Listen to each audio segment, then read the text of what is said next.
Prophète Mohammed, paix et salut sur lui.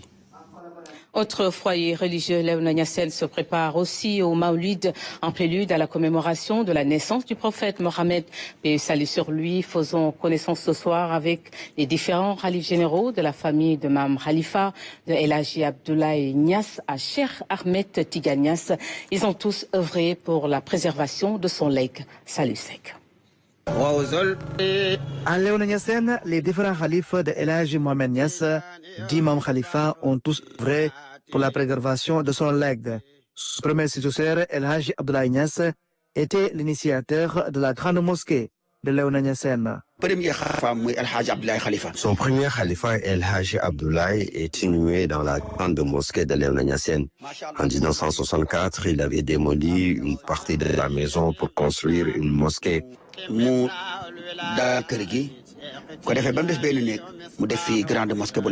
D'ailleurs, il était le premier à construire une mosquée à Léona Niassène, car il y avait seulement une zawiya. Il a d'ailleurs fondé beaucoup de villages. Mam Khalifa lui avait donné le nom de son père, El Hadji Abdoulaye Niass le Grand. On le surnommait El Hadji Junior, car il était parti très tôt à la Mecque pour le pèlerinage. Il avait vraiment perpétué l'œuvre de son père en mettant l'accent sur l'enseignement des disciples. Un travail perpétué par son successeur, El Hadji Babacar Niass, un grand producteur agricole qui travaillait pour son autosuffisance alimentaire. Il était un grand producteur. Dans les années 1964, il était parti à Helcom pour fonder un village dénommé Fas. Il récoltait des centaines de tonnes d'arachides. Tout ce rendement était destiné à la production des œuvres de Mam Khalifa. C'est lui également qui animait le Maoulid présidé par son père. Il était le coordonnateur du Gamou. Quant au troisième khalife de Mam Khalifa, El Hadji Omar Niass, il a consacré toute sa vie à l'enseignement des disciples. Mam Khalifa avait confié son dara à El Hadji Omar Niass et Baye El Hadji Ibrahima Niass. Il leur avait demandé de poursuivre l'enseignement coranique des disciples. Même étant khalife, El Hadji Omar Niass continuait à gérer personnellement son dara. De 9h à 13h, il était entouré par les disciples pour l'apprentissage du Saint-Coran. Il avait réussi à produire les écrits de Mam Khalifa.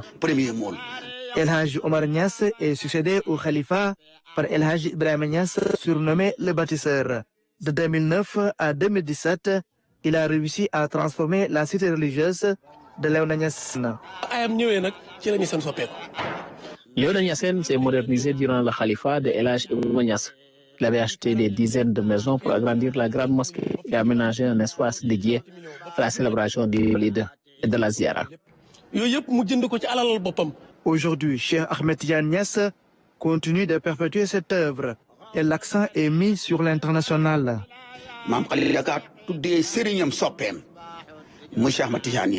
Mam Khalifa lui avait donné le nom de Cheikh Ahmed Tidiane Chérif pour rendre hommage à son marabout, sa référence, mais aussi sa boussole. Il a consacré d'ailleurs beaucoup d'écrits à Cheikh Ahmed Tidiane Chérif. Son homonyme aussi est en train de poursuivre le legs de Mam Khalifa. Il a effectué beaucoup de visites dans la diaspora pour vulgariser l'œuvre de Mam Khalifa. Ainsi, à Léona Niassène, l'héritage de Mam Khalifa est bien préservé par ses différents successeurs. Leurs actions ont permis à cette cité religieuse de jouer son rôle dans l'éducation et la formation des disciples.